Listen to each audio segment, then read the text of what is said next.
cuando Estados Unidos decidió por América Latina.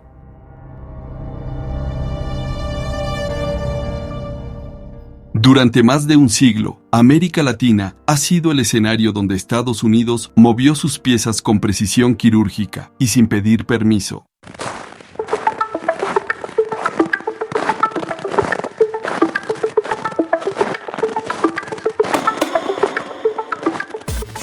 En nombre de la libertad, de la democracia y del orden, invadió, derrocó gobiernos y moldeó el destino de pueblos enteros. Cada vez que una nación quiso caminar por sí misma, hubo un general, un barco de guerra o un presidente norteamericano dispuesto a recordarle quién mandaba en el continente.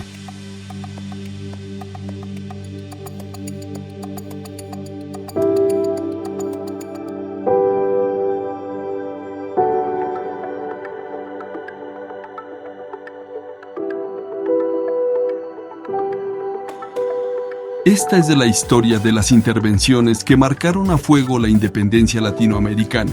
Una historia de poder, ambición y resistencia.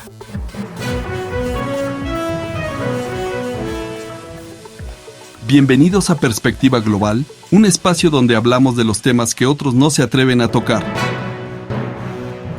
Aquí no repetimos lo que ya viste en las noticias. Vamos más allá. Investigamos, comparamos y abrimos el debate. Si te interesan las historias ocultas detrás del poder y la geopolítica, te invito a suscribirte y activar la campanita, porque cada semana traemos un análisis diferente y único. Hoy analizaremos cómo Estados Unidos moldeó el destino de América Latina a través de guerras, golpes de Estado y estrategias encubiertas. Desde el gran garrote de Roosevelt hasta las sanciones modernas, exploraremos cómo las intervenciones del norte cambiaron el rumbo político y económico de todo un continente. Este es el relato de un siglo de invasiones, silencios y resistencias.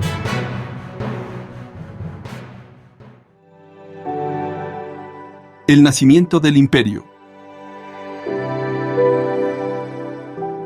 Desde mediados del siglo XIX, el continente americano se convirtió en el tablero donde Estados Unidos probó su poder. Cada intervención tenía un pretexto distinto, pero el resultado era siempre el mismo: más control, menos soberanía. México, 1846. En 1846, Estados Unidos invadió México.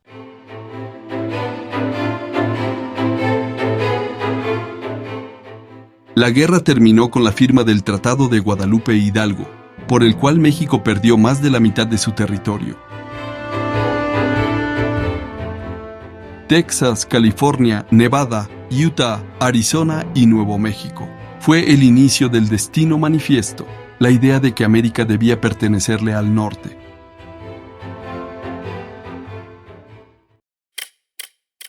Las huellas del imperio.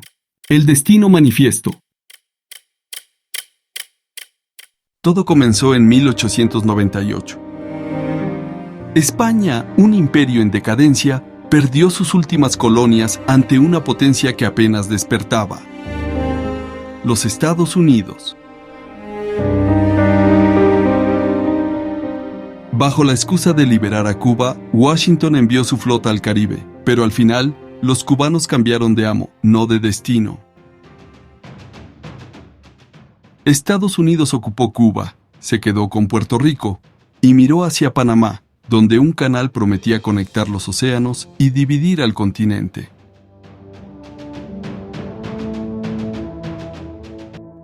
Para lograrlo, no dudaron en promover una separación. Panamá se independizó de Colombia, con el respaldo directo de los marines. A cambio, Washington obtuvo el control total del canal. Fue el primer gran paso del nuevo imperio americano.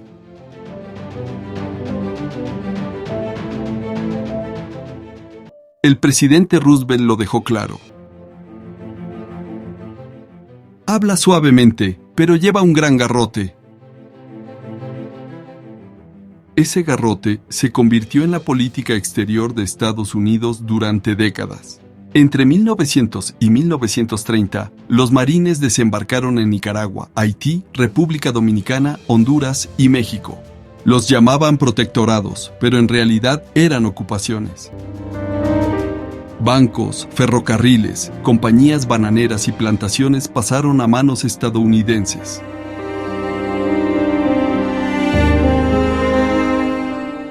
América Latina ya no era un vecindario, era un negocio. Y así, bajo la bandera de la civilización, comenzó un siglo de intervenciones que marcaría el destino del continente.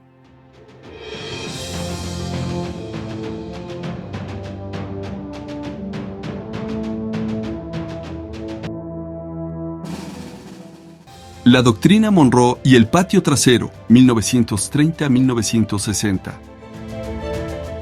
En 1823, el presidente James Monroe había pronunciado una frase que marcaría el destino del continente.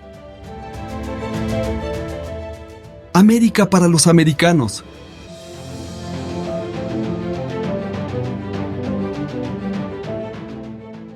Pero en realidad quiso decir, América para los norteamericanos.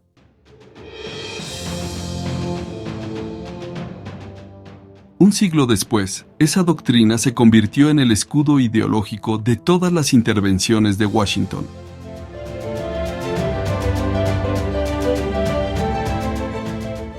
A partir de los años 30, mientras el mundo se preparaba para una nueva guerra, Estados Unidos perfeccionó su influencia política y económica sobre América Latina.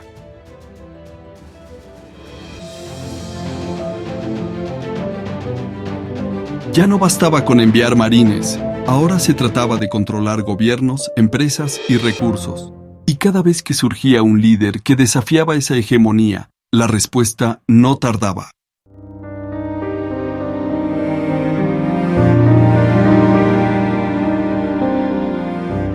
En Nicaragua, un hombre llamado Augusto César Sandino se levantó contra la ocupación estadounidense.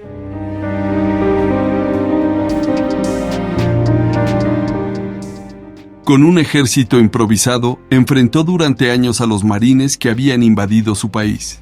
Su causa fue la independencia, pero su destino, la traición. En 1934, fue asesinado por orden de Anastasio Somoza, el hombre que Washington había puesto en el poder.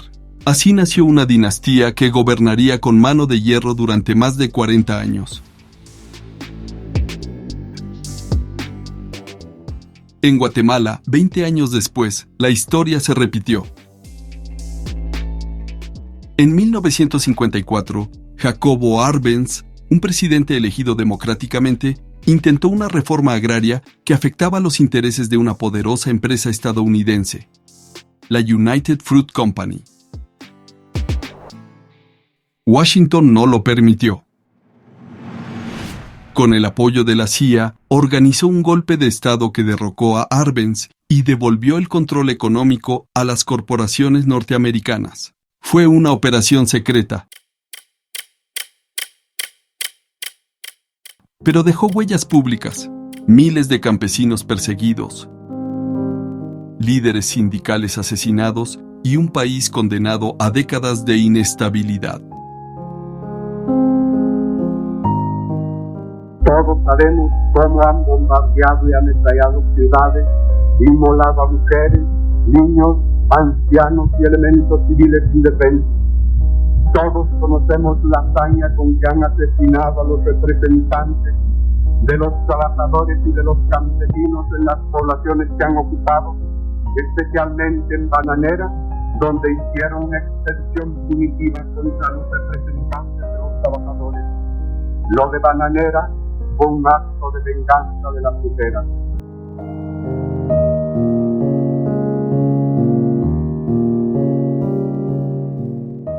Desde entonces, cada intento de independencia en América Latina sería visto como una amenaza comunista. No importaba si se trataba de justicia social, soberanía o dignidad. Si no estaba alineado con los intereses de Washington, debía ser neutralizado. Así, entre discursos sobre democracia y libertad, se consolidó una realidad dolorosa. América Latina se convirtió en el patio trasero del imperio, y la CIA, nacida oficialmente en 1947, se transformó en su herramienta favorita. Operaciones secretas, sabotajes, asesinatos encubiertos, todo en nombre de la paz y la estabilidad del hemisferio.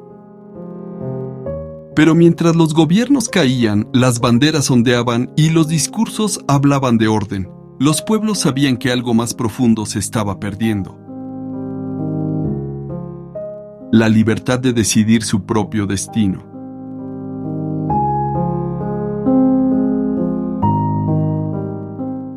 Guerra Fría en América Latina, 1960-1980. A comienzos de los años 60, el mundo estaba dividido en dos. Estados Unidos y la Unión Soviética competían por el control del planeta, y América Latina se convirtió en su tablero de ajedrez. Cada país, cada gobierno, cada movimiento popular podía ser una ficha.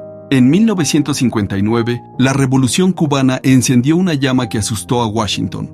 Por primera vez, un pueblo latinoamericano había derrocado a un dictador apoyado por Estados Unidos y proclamado un gobierno socialista a apenas 150 kilómetros de Florida. La respuesta no se hizo esperar. No aceptaremos lecciones sobre intervenciones de quienes se mancharon las manos con la sangre derramada en las calles de Budapest. Cuba no será abandonada a los comunistas y no tenemos la intención de hacerlo. En 1961, la CIA organizó la invasión de Bahía de Cochinos, un intento fallido por destruir el nuevo régimen de Fidel Castro. Fue una humillación para la Casa Blanca, pero también una advertencia.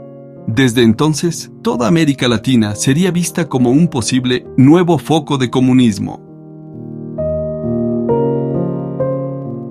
En 1965, el turno fue de República Dominicana. Miles de marines desembarcaron en Santo Domingo bajo la excusa de evitar otra Cuba. Pero lo que realmente hicieron fue impedir el regreso de un presidente legítimo, Juan Bosch. El mensaje era claro: ningún gobierno progresista estaría a salvo.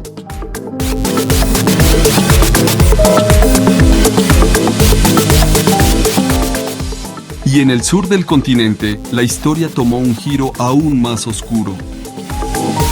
En Chile, el 11 de septiembre de 1973, la Casa de la Moneda ardió bajo el fuego de los tanques y los aviones.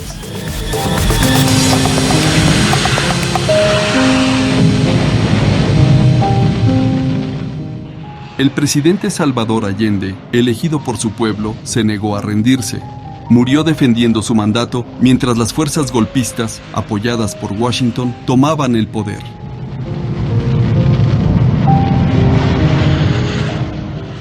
Detrás del golpe operaba una red de inteligencia coordinada desde la CIA, dinero, armas y propaganda para garantizar la caída de Allende. Al día siguiente, el general Augusto Pinochet instauró una de las dictaduras más brutales del siglo XX. Miles de muertos, desaparecidos, exiliados. Y Chile, un país libre, se convirtió en un laboratorio del neoliberalismo impuesto por Estados Unidos. Desde Buenos Aires hasta Santiago, desde Montevideo hasta Asunción, se levantó un nuevo mapa del terror. Golpes de Estado, juntas militares, torturas, exilios. Todo bajo el mismo guión: defender la libertad, combatir el comunismo. Pero detrás de ese discurso se escondía un continente sometido, con pueblos silenciados y generaciones enteras marcadas por el miedo. En aquellos años, América Latina dejó de soñar con independencia y empezó a luchar simplemente por sobrevivir. Los años del silencio, 1980-1990. Al comenzar la década de los 80, América Latina ya estaba profundamente herida.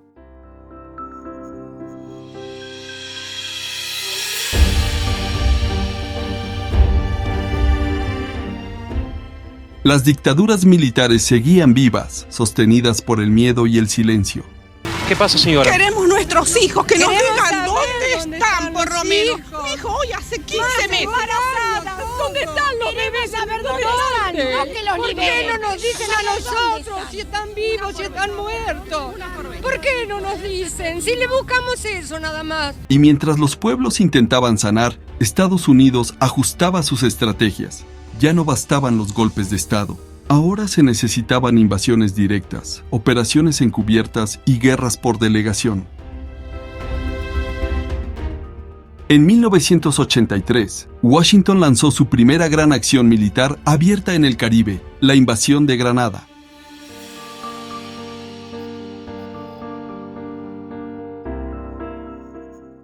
Fue una operación relámpago, justificada por la supuesta amenaza comunista en una pequeña isla de apenas 100,000 habitantes. Los marines desembarcaron, derrocaron al gobierno y proclamaron el triunfo de la democracia. Pero detrás de esa victoria simbólica, quedaba claro que ningún rincón de América Latina escapaba al control de Washington.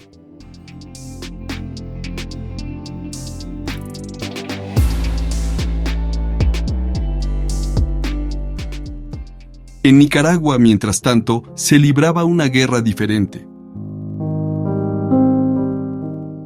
El gobierno sandinista, surgido de la revolución que derrocó a la dictadura de Somoza, intentaba reconstruir un país devastado.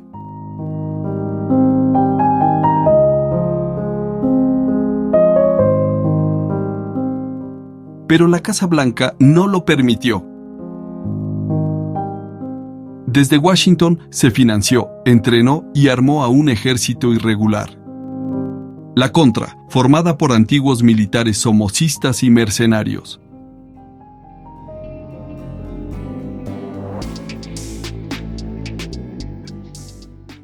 Fue una guerra sucia, disfrazada de defensa de la libertad. En los años 80 estalló el escándalo Irán-Contra.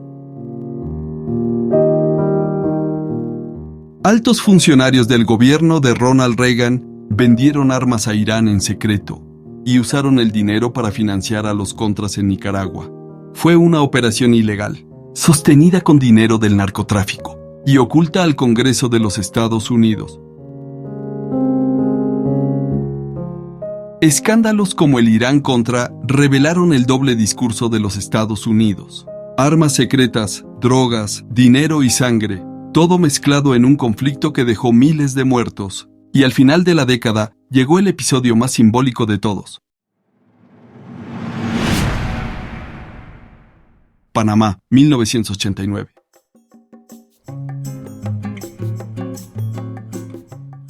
El dictador Manuel Antonio Noriega, un antiguo aliado de la CIA, se había vuelto incómodo. Lo habían creado y ahora debían destruirlo.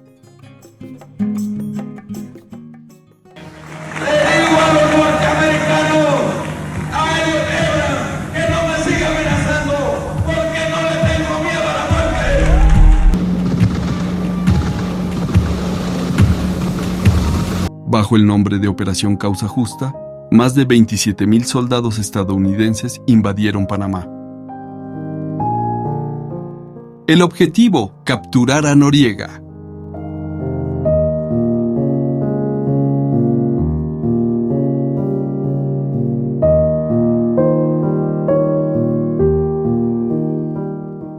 Pero el precio fue alto. Barrios enteros destruidos, cientos, quizás miles, de civiles muertos y un país humillado ante el mundo.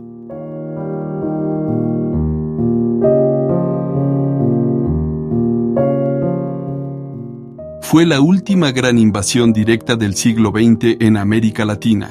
Un cierre brutal para un capítulo que había comenzado casi un siglo antes. En nombre de la libertad, Estados Unidos había dejado un continente lleno de cicatrices. Dictaduras sostenidas con dinero extranjero, pueblos divididos, economías dependientes y una profunda desconfianza hacia cualquier forma de poder.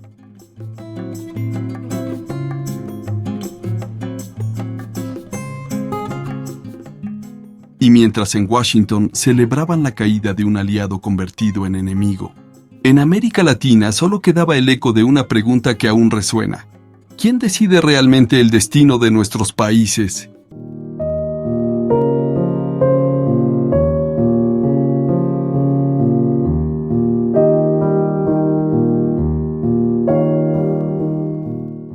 Las nuevas formas de intervención, 1990-2020.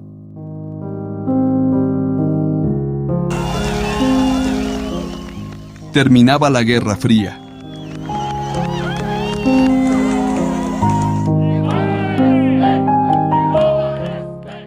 Y muchos pensaron que con ella también terminarían las intervenciones. Pero el poder no se disuelve, solo cambia de forma.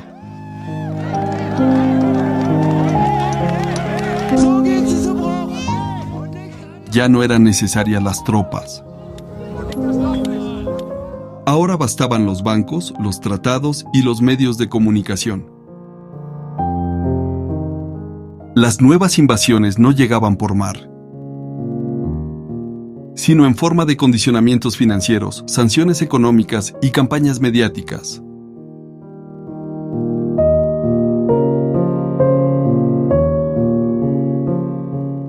En los 90, América Latina abrazó las recetas del Consenso de Washington: privatizaciones, apertura comercial y reducción del Estado.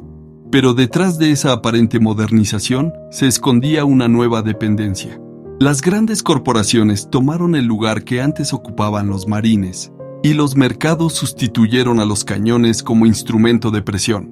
Cuando algún gobierno se resistía, llegaban las sanciones, los bloqueos o las campañas internacionales de desprestigio.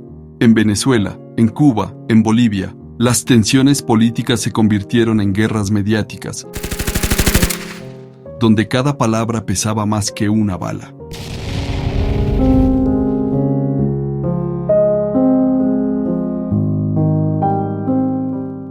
En 2009, un golpe institucional derrocó al presidente Manuel Zelaya en Honduras. Fue un recordatorio de que el viejo libreto seguía vigente, solo con actores nuevos. Ahora, hoy en la mañana, la Corte de Justicia, interfiriendo en otro poder del Estado, asociado con esos otros bárbaros que no representan a nadie allá en ese Congreso Nacional. Están violando el Estado de Derecho, están haciendo retroceder a Honduras en las conquistas de 30 años, lo están haciendo retroceder a la época de la dictadura, de los desaparecidos, a la época en que sacrificaban a los pobres simplemente porque tenían ideas socialistas o ideas reivindicadoras en la década de los 80, a los que vendieron este país y lo alquilaron para que potencias extranjeras establecieran violaciones a nuestra soberanía. Hoy le reintegran el poder para que abusen del pueblo. Y a medida que avanzaba el siglo XXI, surgieron otras formas de control. La vigilancia digital, la manipulación informativa y la dependencia tecnológica. El mapa del poder se transformó. Ya no se trata de ocupar territorios, sino de ocupar conciencias. De influir en elecciones, manipular economías y condicionar gobiernos sin necesidad de disparar un solo tiro.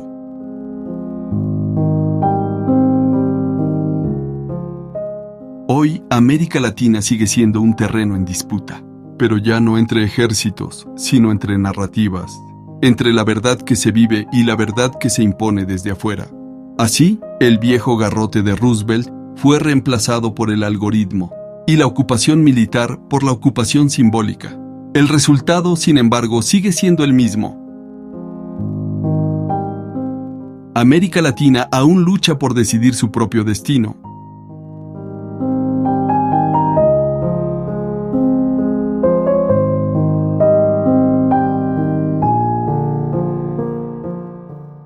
La memoria contra el olvido.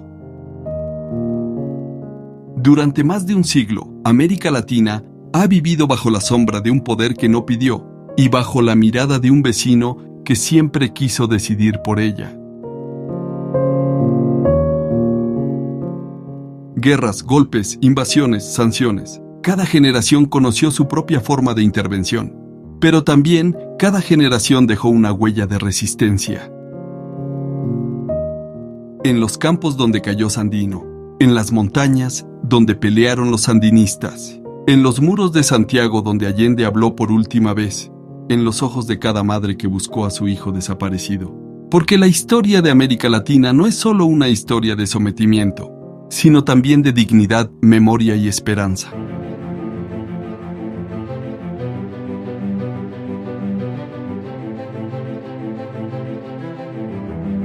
Cada vez que un pueblo se levanta, cada vez que un libro se escribe, cada vez que alguien decide recordar, se rompe un poco más el silencio impuesto por los poderosos. Los imperios cambian de rostro, pero su esencia sigue siendo la misma: controlar lo que no comprenden. Sin embargo, hay algo que ningún imperio ha podido dominar: la conciencia de los pueblos. Hoy, América Latina sigue de pie, todavía herida, pero más despierta. Sus cicatrices son también su escudo. Y aunque el poder del norte intente una y otra vez imponer su voluntad, la historia demuestra que ningún dominio es eterno, porque mientras exista quien cuente esta historia, mientras haya voces que se atrevan a recordar, América Latina seguirá siendo libre, al menos en su memoria.